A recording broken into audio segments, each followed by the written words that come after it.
Hello students, कैसे हैं आप सब लोग। उम्मीद करती हूँ सब अच्छे होंगे और स्वस्थ होंगे। मैं Meena Rana ICT virtual class में आपका स्वागत करती हूँ। स्टूडेंट्स, हम पढ़ रहे हैं क्लास 9 की हिंदी। यहाँ पर चित्रित पाठ्य पुस्तिका के जो आपका रसखान के सवैये हैं ये हम पढ़ रहे थे। प्रीवियस लेक्चर में हमने यहाँ पर रसखान के जो सवैये हैं उनको पढ़े हैं। इसको रिवाइज करते हैं। यहाँ पर देखिए, सबसे पहले हमने क्या कहा, रसखान जी का यहाँ पर थोड़ा सा जीवन परिचय है। तो इनका जन्म जो है 1548 में हुआ था और इनका जो मूल नाम है सैयद इब्राहिम था और दिल्ली के आसपास के रहने वाले थे। कृष्ण भक्ति ने इन्हें ऐसा मन मुग्ध कर दिया था कि गोस्वामी विठल नाथ से दीक्षा ली। तो ये कृष्ण के भक्त थे और ब्रज में रहने लगे और सन 1628 के लगभग उनकी मृत्यु हो गई थी। क्योंकि ये ब्रज में रहा करते थे इसलिए इनका जो लगाव था वो ब्रज के प्रति इतना ज्यादा था कि जो यहाँ पर हम सवैये पढ़ रहे हैं तो पहली जो पंक्तियां हैं वो कृष्ण के प्रति, कृष्ण की जो जन्मभूमि है उसके प्रति रसखान जी का जो लगाव है वो यहाँ पर दर्शाया गया है। साथ ही साथ यहाँ पर कुछ कठिन शब्द हैं, जैसे इन कठिन शब्दों को आपने प्रीवियस लेक्चर में लिख लिया था। ठीक है, तो ये सारे कठिन शब्द आपने लिख लिए होंगे। तो ये थे। इसमें क्या कह रहे हैं रसखान, कह रहे हैं कि मान सुहो तो वही रसखान बसो मिली गोकुल गांव के ग्वारन, जो पशु हो तो कहाँ बस मेरो, चरो नितनंद की धेनु मजारन, पाहन हो तो वही गिरि को, जो धरियो कर छत्र पुरंदर कारण, जो खग हो तो बसेरो करो मिली, कालिंदी कूल कुदम्ब की डारा। तो यहाँ पर रसखान जी क्या कह रहे हैं कि मानस हो तो वही रस खान, कि हे प्रभु श्री कृष्ण, यदि मुझे मनुष्य जन्म मिले तो मैं कहाँ बसू मिली गोकुल गांव के ग्वार, मैं जो हूँ उस गोकुल गांव में मेरा क्या हो, वास हो और उन गांवों के ग्वालों के बीच में मैं क्या रहूं, आपके संग रहूं, उन ग्वालों के ही साथ में वास करूं। तो क्या कह रहे हैं, मानस हूं तो वही रस खाना, यदि मुझे मनुष्य जीवन मिले तो मैं उसी ब्रज भूमि में मेरा जन्म हो जहां पर आप रहा करते थे और जहां पर आपका क्या है, बचपन जहां पर आपका बिताया आपने, वहीं पर मेरा भी जन्म हो। बसो मिली गोकुल गांव के ग्वारन, और मैं जो हूँ उन गांव के, गोकुल गांव के जो ग्वाले हैं उन्हीं के बीच में मैं रहा करूं। जो पशु हो तो कहाँ बस मेरो, यदि मैं पशु योनि में जन्म लूं, चरो नित नंद की धेनु मझारन, मैं फिर कहाँ पर, जहां पर नंद की जो गायें हैं उन गायों के बीच में मैं क्या करूं, रहा करूं, उन्हीं के साथ में चरने जाया करूं। इस प्रकार से जो है रसखान जी कहते हैं पाहन हो तो वही गिरी को, और यदि पाहन का मतलब यहाँ पर पत्थर से है, यदि मैं पत्थर बनूं तो उसी गिरी, उसी पत्थर, उसी पर्वत, गिरी का मतलब यहाँ पर्वत से है, तो पर्वत का मैं पत्थर बनूं, धरो जो धरियो कर छत्र पुरंदर कारण, जो प्रभु श्री कृष्ण ने क्या किया था, अपने हाथ पर एक उंगली पर, अपनी तर्जनी उंगली पर उठा करके पूरे गांव को यहाँ पर उन्होंने रक्षा की थी, उसी पहाड़ का, उसी पर्वत का मैं क्या बनूं, पत्थर बनूं। आगे कहते हैं जो खग हो तो बसेरु करो मिली, कालिंदी कूल कदम्ब की डारन, और यदि पक्षी में बनूं तो मैं कहाँ पर बनूं, खग का मतलब पक्षी होता है, तो यदि मैं पक्षी बनूं तो मैं कहाँ पर बसेरा करूं, कालिंदी यानी कि यमुना नदी के तट पर जो कदम्ब की डाली है उसकी डाली पर मेरा क्या हो, वास हो। ठीक है, तो इस प्रकार से यहाँ पर रसखान जी जो हैं ब्रज के प्रति अपने प्रेम को, अपने लगाव को यहाँ पर वो दर्शा रहे हैं। तो इन पंक्तियों का अर्थ आप लिख लेंगे, यहाँ पर लिखे भी हैं कि इन पंक्तियों द्वारा रसखान ने अपने आराध्य श्री कृष्ण की जन्मभूमि के प्रति यहाँ पर लगाव को प्रदर्शित किया है। वो कहते हैं कि अगर अगले जन्म में उन्हें मनुष्य योनि मिले तो वे गोकुल के ग्वालों के बीच में रहने की सुयोग्य मिले। ठीक है, का उनको सुयोग मिले, यानी कि वहां पर ही वो रहें। अगर पशु योनि प्राप्त हो तो वे ब्रज में ही रहना चाहते हैं ताकि वे नंद की गायों के साथ विचरण कर सके। अगर पत्थर भी बन जाएं तो भी उस पर्वत का, जिसे हरि ने, श्री कृष्ण ने जिसे अपनी तर्जनी पर उठाया और ब्रज के को जो है इंद्र के प्रकोप से बचाया था, तो इंद्र को जो है एक बार घमंड हो गया था कि मैं जो हूँ वर्षा कर दूंगा और पूरे गांव को मैं क्या कर दूंगा, बहा दूंगा। लेकिन श्री कृष्ण ने एक उंगली पर पूरा पर्वत उठा लिया था और पूरे गांव को जो है उस पर्वत के नीचे जो है आश्रय दिया था। तो क्या कहते हैं कि यदि मैं पत्थर भी बनूं तो मैं उसी पर्वत का मैं पत्थर बनूं, जिसे जो है भगवान श्री कृष्ण ने इंद्र के प्रकोप से जो है वज्र के लोगों को बचाया था। अगर पक्षी वो बने तो यमुना किनारे जो कदम्ब की डाली है उसमें मेरा बसेरा हो। वे हर हाल में श्री कृष्ण के सानिध्य चाहते हैं, श्री कृष्ण के निकट वो रहना चाहते हैं, और उनके जो है क्या कह रहे हैं कि चाहे इसके लिए उन्हें कोई भी परेशानी का सामना करना पड़े। तो इसका अर्थ आप लिख लेंगे, ठीक है। जिन्होंने नहीं लिखा है, प्रीवियस लेक्चर में भी आपको लिखाया था।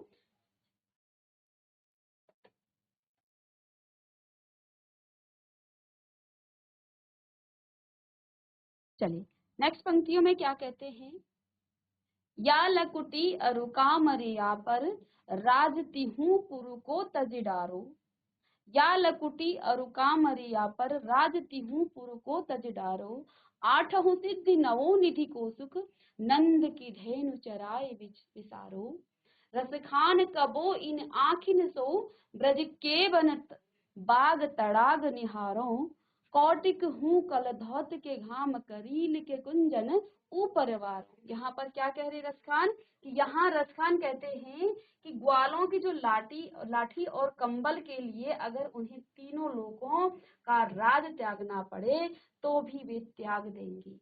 यानी कि यदि भगवान मुझे कहें कि तुम्हें तीनों लोगों का मैं राज्य दे देता हूँ और एक तरफ तुम जो है ग्वाला बनना चाहते हो, तो मैं जो हूँ उन ग्वालों की लाठी और कंबल के लिए, यानी कि उन्हें ग्वाला बनना इतना प्रिय है, वो श्री कृष्ण के नजदीक रहना चाहते हैं, और इसके लिए वो तीनों लोगों का जो राज्य है उसको भी छोड़ने को तैयार है। क्या कहते हैं, या लकुटी अरुकामरिया पर राजती हूँ पुरु को तज डारो, कि हे प्रभु यदि मुझे जो है आप तीनों लोगों का राज्य भी दे दें, मैं उस इन लाठी और ग्वालों की जो कंबल है, यानी कि आप जानते हैं ग्वालों के पास एक कंबल और लाठी होती है, तो उसके लिए मैं क्या कर दूंगा, वो तीनों लोगों का जो राज्य है उसका भी मैं त्याग कर दूंगा।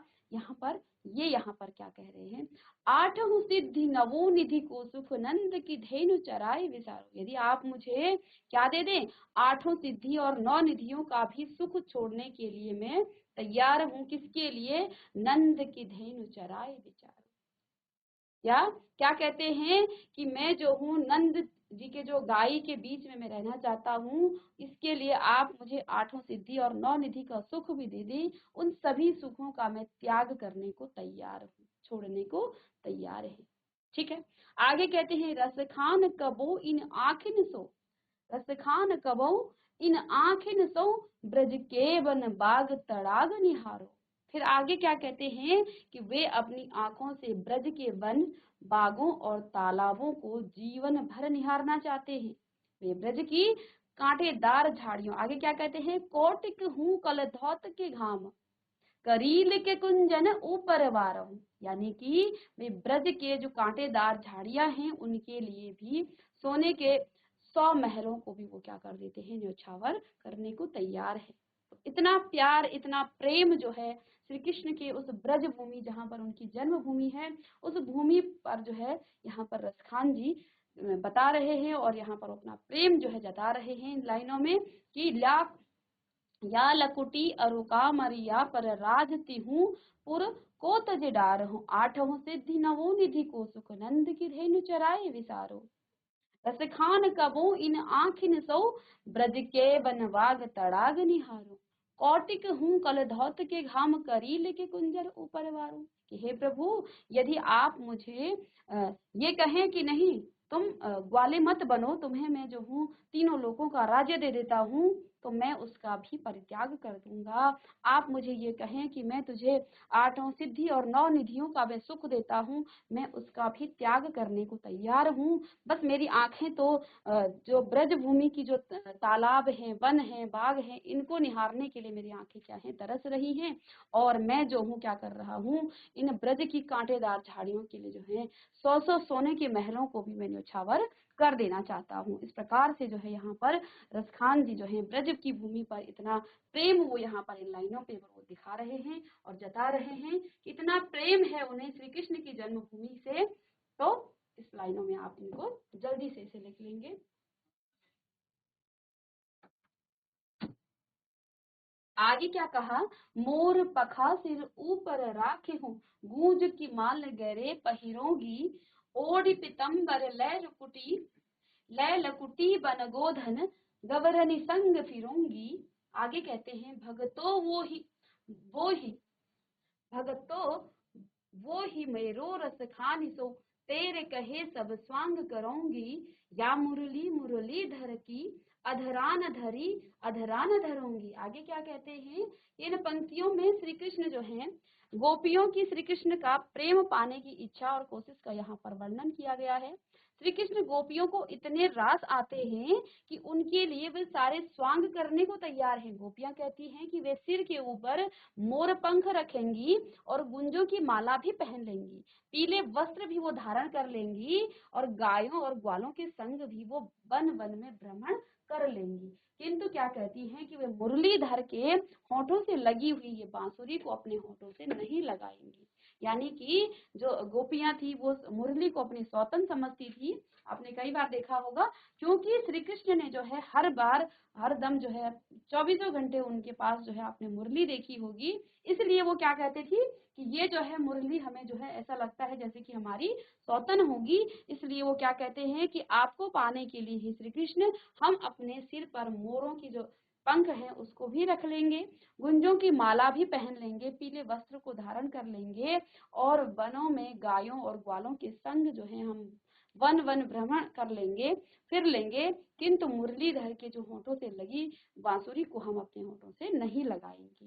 तो इन पंक्तियों में इस प्रकार से जो है वर्णन करती है गोपियां। आगे देखिए क्या कहती हैं, काननी दे अंगुरी रही हो, जब ही मुरली धुनि मंद बजही, मोहिनी तानन सो अटा चढ़ी गो धुनि, गए है पे गए हैं, तेरी कहूँ सिंगरे ब्रज लोगनी, काल ही काल ही कोई कितनो समझही, माई रीवा मुख की मुस्कान संभारी, न जय ही न जय ही न जय ही। तो क्या कहती है इस पंक्तियों में, यहाँ पर क्या कहा गया है कि इन पंक्तियों में गोपियां श्री कृष्ण को रिझाने की कोशिश कर रही हैं। श्री कृष्ण को वो रिझाने की यहाँ पर कोशिश कर रही हैं। वे कहती हैं कि जब कृष्ण की मुरली की धुन बजेगी तो क्या होगा, तो हो सकता है कि धुन में मग्न होकर गायें भी अटारी पर चढ़कर गाने लगी, परंतु गोपियां अपने अपने कानों में अंगुलियां जो है वो डाल देंगी ताकि उन्हें वो मधुर संगीत न सुनाई पड़े। लेकिन गोपियां को ये डर भी यहाँ पर सता रहा है, उनको ये डर भी है कि जिसे ब्रजवासी भी कह रहे हैं कि जब कृष्ण की मुरली बजेगी तो उसकी धुन सुनकर गोपियां की जो मुस्कान है वो संभलेगी। यानी कि जब श्री कृष्ण मुरली बजाते हैं तो वो गोपियां जो हैं मुस्कुराती हैं।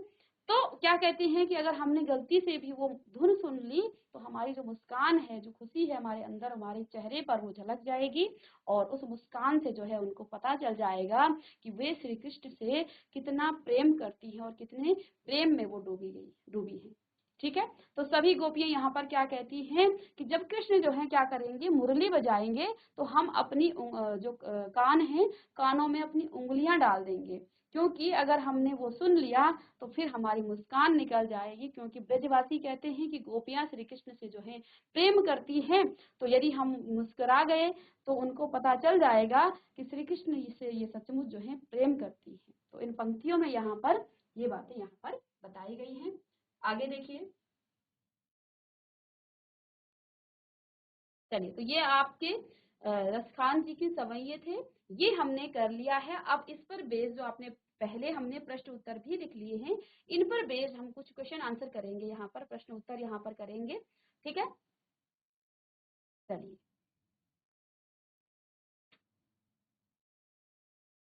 तो देखिए पहला प्रश्न है, तो क्या कहा है, ब्रज भूमि के प्रति कवि का प्रेम किन किन रूपों में अभिव्यक्त हुआ है। क्योंकि जो सवैये हैं उसमें जो है कवि ने जो है अपना प्रेम जो है किसके प्रति, श्री कृष्ण के जन्मभूमि के प्रति, यानी कि ब्रज भूमि के प्रति यहाँ पर प्रेम को दर्शाया है। तो क्या कहा है कि किन किन रूपों में अभिव्यक्त हुआ है।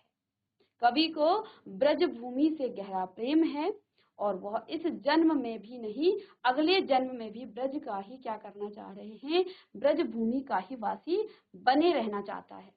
और ईश्वर अगले जन्म में यदि उन्हें क्या करे, ग्वाला बनाए, गाय बनाए, पक्षी बनाए या पत्थर बनाए, वह हर हाल में ब्रज में ही रहना चाहते हैं।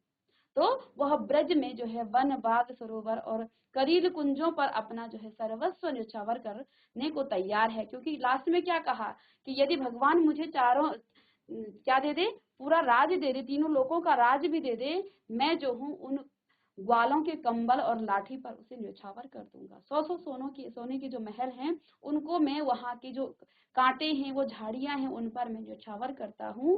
तो यहाँ पर इन सभी बातों को यहाँ पर कवि ने बताया है कि ब्रज के वन, बाग, सरोवर और करील कुंजों पर अपना सर्वस्व जो है वो न्यौछावर करने को भी तैयार है।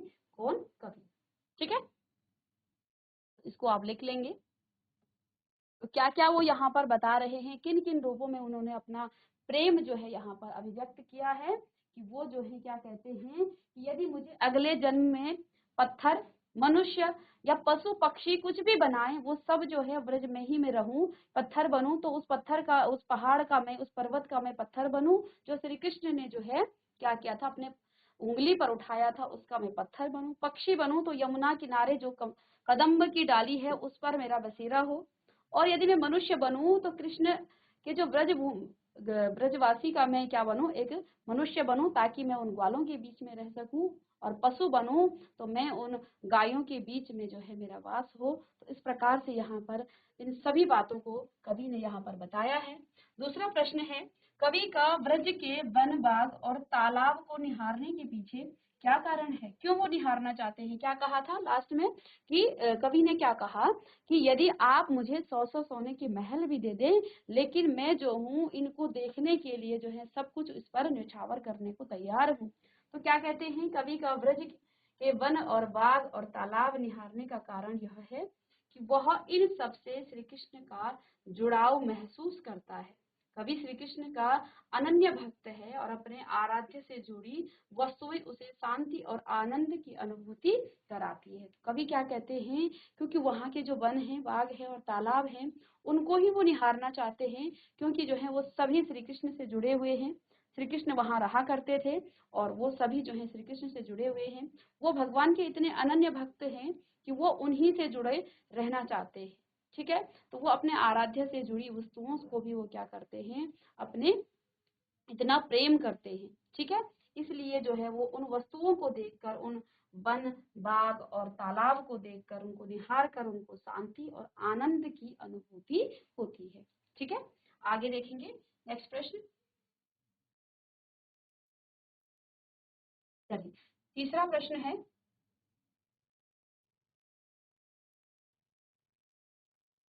इसमें कवि क्या कहता है कि एक लकुटी और कामरिया पर कवि सब कुछ न्यौछावर करने को क्यों तैयार है? क्या कहा कि यदि आप मुझे क्या दे दें, तीनों लोगों का राज्य दे दें, अष्ट सिद्धि और नौ निधि का भी आप मुझे सुख दे दें, मैं उन सभी को जो है इस लकुटी और कामरिया पर जो है सब कुछ मैं न्यौछावर करने को तैयार हूँ। ऐसा क्यों कवि कहते हैं?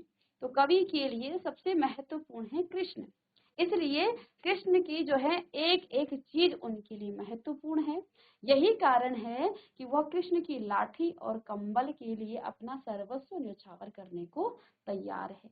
ठीक है, तो यहाँ पर इसका उत्तर आप लिख लेंगे जल्दी से कि कवि के लिए सबसे महत्वपूर्ण है कृष्ण।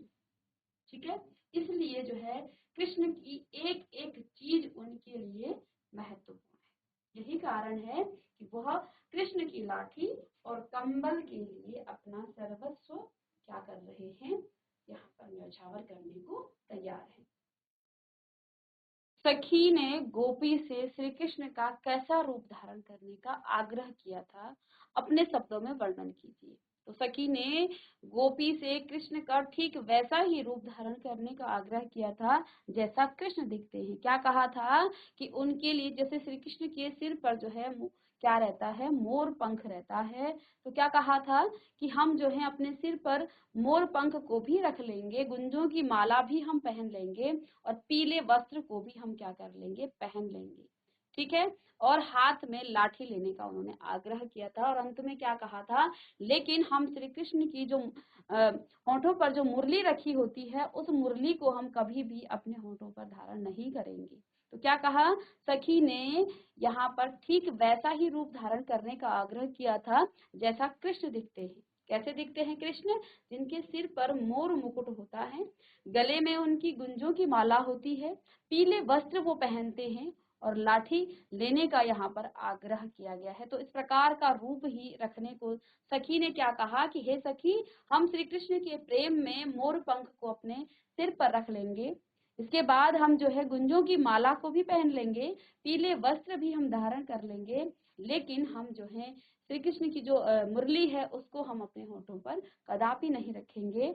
और यहाँ पर क्या कहते हैं, हाथ में लाठी लेने का यहाँ पर आग्रह किया था। तो इस प्रश्न का उत्तर आप लिख लेंगे जल्दी से। चलिए आगे प्रश्न है, क्या कहा गया है, आपके विचार से कवि पशु पक्षी और पहाड़ के रूप में भी कृष्ण का सानिध्य क्यों प्राप्त करना चाहते हैं। हाँ, कृष्ण ने क्या रसखान जी ने, कवि ने यहाँ पर क्या कहा है कि हे प्रभु, यदि मैं मनुष्य बनूं, चाहे पशु बनूं, चाहे मैं पत्थर बनूं या पक्षी बनूं, हर हाल में मैं आपके निकट रहूं, आपकी जो जन्मभूमि है उस जन्मभूमि के निकट में रहूं। तो ऐसा क्यों करना चाहता है कवि। तो देखिए, कवि पशु पक्षी और पहाड़ के रूप में भी कृष्ण का सानिध्य इसलिए प्राप्त करना चाहते हैं क्योंकि इन सबके साथ जो है कृष्ण का जुड़ाव किसी न किसी रूप में रहा है, इसलिए वो जो है उस ब्रज भूमि में ही रहना चाहते हैं, चाहे वो पत्थर रूप में हो। तो इसलिए वो जो है हर हाल में श्री कृष्ण के निकट रहना चाहते हैं, चाहे वो पत्थर रूप में हो, पशु रूप में, पक्षी रूप में, या फिर मनुष्य योनि में, वो किसी भी रूप में जो है श्री कृष्ण का ही सानिध्य चाहते हैं, श्री कृष्ण के ही नजदीक वो रहना चाहते हैं। ठीक है, तो इसको आप जल्दी से लिख लेंगे। इसके बाद प्रश्न नंबर 6 है कि चौथे सवैये के अनुसार गोपियां अपने आप को क्यों विवश पाती हैं। तो क्या कहा है, चौथे सवैये के अनुसार गोपियां अपने को इसलिए विवश पाती हैं क्योंकि श्री कृष्ण की जो मुस्कान है अत्यंत आकर्षक है, और इस मुस्कान के आकर्षण से बच पाना उनके लिए कठिन हो जाता है। इस मुस्कान के कारण वे अपने तन मन पर अपना नियंत्रण नहीं रख पाती है। क्या कहा था कि जब श्री कृष्ण क्या करेंगे, मुरली बजाएंगे, उस समय हम अपनी कानों में क्या डाल देंगे, उंगलियां डाल देंगे, ताकि हमें वो मधुर धुन ना सुनाई दे और हमारी जो मुस्कान है उसको हम जो है अपने वश में कर सके। क्योंकि जैसे ही श्री कृष्ण की जो मधुर ध्वनि ध्वनि जो है बजेगी, हम जो है अपनी मुस्कान को, अपनी अंदर के जो प्रेम को हम नहीं रोक पाएंगे। इसलिए जो है जैसे ही श्री कृष्ण उस मधुर ध्वनि को बजाएंगे, हम अपनी कान में जो है क्या डाल देंगे, उंगलियां डाल देंगे, ताकि उनको वो ध्वनि ना सुनाई दे। तो इसलिए यहाँ पर क्या कहा है कि चौथे सवैये के अनुसार गोपियां अपने आप को क्यों विवश पाती हैं, क्योंकि जब कृष्ण मुरली बजाते हैं, बांसुरी बजाते हैं, तो उस समय गोपियां अपने वश में नहीं रहती हैं। वो उस मुरली की धुन में, उस मंत्र जो मुग्ध जो है ध्वनि जो श्री कृष्ण बजाते हैं, उसमें वो ऐसे खो जाते हैं कि वो अपने आप को अपने बस में नहीं रहता है उनका मन। इसलिए जो क्या कहते हैं कि हम जो हैं जब श्री कृष्ण क्या करेंगे, मुरली बजाएंगे, बांसुरी बजाएंगे, उस समय हम अपनी उंगलियों को जो है अपने कानों में डाल देंगे, ताकि हमें जो है ये मधुर ध्वनि सुनाई न दे। क्योंकि यदि हमने सुन लिया, और ब्रजवासी जो कि पहले भी कहते हैं कि जो गोपियां हैं वो श्री कृष्ण से प्रेम करती हैं, अब जो है जब हम उसके मधुर ध्वनि को सुनकर मुस्कुराएंगे, तो ये प्रूफ हो जाएगा, ये सत्य हो जाएगा कि हम जो है वास्तव में श्री कृष्ण से प्रेम करते हैं। इसलिए वो क्या कह रही हैं कि बेबस होकर वो विवश हो रही हैं। तो इस पंक्तियों का यहाँ पर आप जल्दी से इसके उत्तर को आप लिख लेंगे। चलिए, तो यहाँ पर देखिए भाव स्पष्ट करना है आपको। कौटिक एक अलधौत के घाम करील के कुंजन ऊपर वारहूं, माई रीवा मुख की मुस्कानी संभारी न जय ही न जय ही न जय ही। तो क्या कहा गया है, इनको आपने इसके भाव को यहाँ पर स्पष्ट करना है। तो पहला क्या लिखा है, कौटिक एक अलधौत के घाम करील के कुंजन ऊपर वारो, यानी कि रसखान यहाँ पर ब्रज भूमि से इतना प्रेम करते हैं कि वे वहां के कांटेदार करील के कुंजों के लिए करोड़ों महलों के सुखों को भी वो यहाँ पर त्यागने को तैयार हैं, उस पर न्यौछावर करने को वो तैयार हैं। आशय यह है कि वे महलों की सुख सुविधा त्याग कर भी उस ब्रज भूमि पर रहना चाहते हैं और वहीं पर वो रहना पसंद करते हैं। तो इसलिए यहाँ पर इस पंक्ति का जो अर्थ है क्या है, कौटिक आय कल धौत के घाम करील के कुंजर ऊपर वारो। तो क्या भाव है यहाँ पर कि हे प्रभु, मैं महलों की सुख सुविधा को त्याग कर भी उस ब्रज भूमि में रहना मैं पसंद करता हूँ। ठीक है, आगे क्या कहते हैं कि माई री वा मुख की मुस्कान संभारी न जही न जही न जही। यानी कि यदि मैं क्या करूं, हम जो है इस मधुर ध्वनि को सुने तो हमारी जो मुस्कान है वो संभाले से नहीं संभलेगी, यानी कि हमारा खुद पर नियंत्रण नहीं रहेगा। तो माई री वा मुख की मुस्कान संभारी न जही न जही न जही, कि यदि हमने श्री कृष्ण की जो मुरली की धुन है उसको सुन लिया तो ये हमारी जो मुस्कान है वो संभलने से भी नहीं संभलेगी, यानी कि हमारा हम खुद पर नियंत्रण नहीं रहेगा। तो इसलिए हम इससे पहले क्या कहा था कि जब श्री कृष्ण मुरली बजाएंगे तो हम जो है अपने कानों में क्या डाल देंगे, उंगलियां डाल देंगे इस प्रकार से, ताकि हमें वो धुन न सुनाई दे। माई री माँ मुख की मुस्कान संभारी, और जब हम उस धुन को सुनेंगे तो हमारी जो मुख की मुस्कान है, हमारे मुंह की जो मुस्कान है वो संभलने से, यदि हम संभालना भी चाहें तब भी वो नहीं संभल पाएगी। इसलिए हम जो है अपने कानों में उंगलियां डाल देंगे। तो इसका यहाँ पर ये अर्थ हो जाता है। ठीक है, तो आगे देखिए,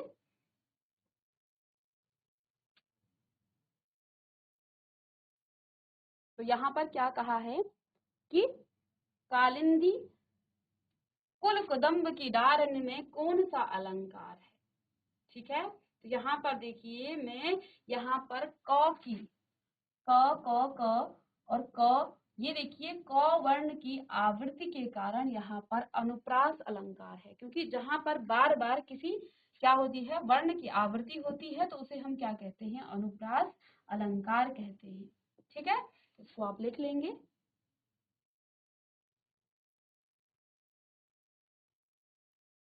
आगे यहाँ पर क्या लिखा है, या मुरली मुरली धर की अधरा न धरी अधरा न धरूंगी।